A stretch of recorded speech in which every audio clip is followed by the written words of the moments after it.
England की राजगद्दी साल 1509 से लेकर 1547 तक हेनरी के हाथों में हुआ करती थी। राजा हेनरी की कई पत्नियां और एलिजाबेथ मैरी नामक 2 बेटियां थीं।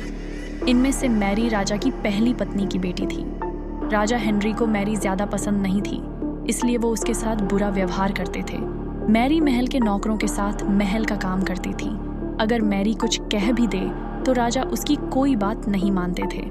सन 1547 में जब राजा हेनरी की मौत हो गई तो प्रजा की इच्छानुसार 16 शताब्दी के दौरान हेनरी की पहली बेटी मैरी को इंग्लैंड की राजगद्दी दे दी गई। वह इंग्लैंड की रानी बन गई। उस समय इंग्लैंड के हालात बहुत अच्छे नहीं थे। इंग्लैंड कैथोलिक और प्रोटेस्टेंट इन 2 धर्मों के बीच में बंट गया था। उस समय दोनों धर्मों के लोगों के बीच जंग छिड़ी हुई थी। रानी मैरी चाहती थी कि पूरे इंग्लैंड में सिर्फ एक ही धर्म हो, लेकिन लोगों ने उसकी यह बात मानने से साफ इनकार कर दिया था। इससे नाराज होकर रानी ने उनकी बात न मनाने वालों को मौत की सजा दे दी थी। वह ऐसे लोगों को जिंदा भी जला देती थी।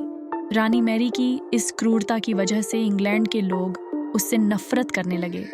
ऐसा भी कहा जाने लगा कि रानी मैरी कुंवारी जवान लड़कियों के खून से नहाती थी। उसका मानना था कि उनके खून से नहाने से वह ज्यादा दिनों तक जवान रह सकती हैं। कुछ सालों बाद रानी मैरी ने शादी कर ली और कुछ समय बाद इंग्लैंड में एक खबर आई कि रानी मैरी गर्भवती हैं और जल्द ही उनके राज्य को उनका नया राजा भी मिल जाएगा। इस बात से हर सभी खुश हुए, लेकिन उस समय रानी मैरी के साथ बहुत ही अजीब घटना हुई। उनके गर्भ से किसी भी बच्चे का जन्म नहीं हुआ, बल्कि कुछ ही महीनों के बाद रानी मैरी का पेट फिर से सामान्य हो गया। वहां के ओंझा लोगों ने अपनी तंत्र विद्या से बताया कि रानी मैरी के गर्भ में कोई बच्चा नहीं बल्कि एक भूत आकर निवास करता है। कुछ समय बाद फिर रानी मैरी के गर्भ में वही भूत आकार रहने लगा और वह फिर से गर्भवती हो गईं।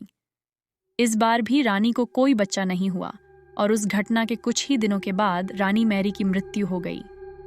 इसके बाद मैरी की छोटी बहन एलिजाबेथ को इंग्लैंड की राजगद्दी पर बैठाया गया और एलिजाबेथ इंग्लैंड की नई रानी बन गई। रानी मैरी की क्रूरता की वजह से इंग्लैंड को लोग उसे एक निर्दयी औरत मानते थे। वहीं जब उसके गर्भ में बच्चे की जगह एक भूत का निवास होने लगा तो लोगों ने उसे शापित भी करार दे दिया और इसी वजह से उसे लोगों ने ब्लडी मैरी का नाम दिया। कहानी से सीख।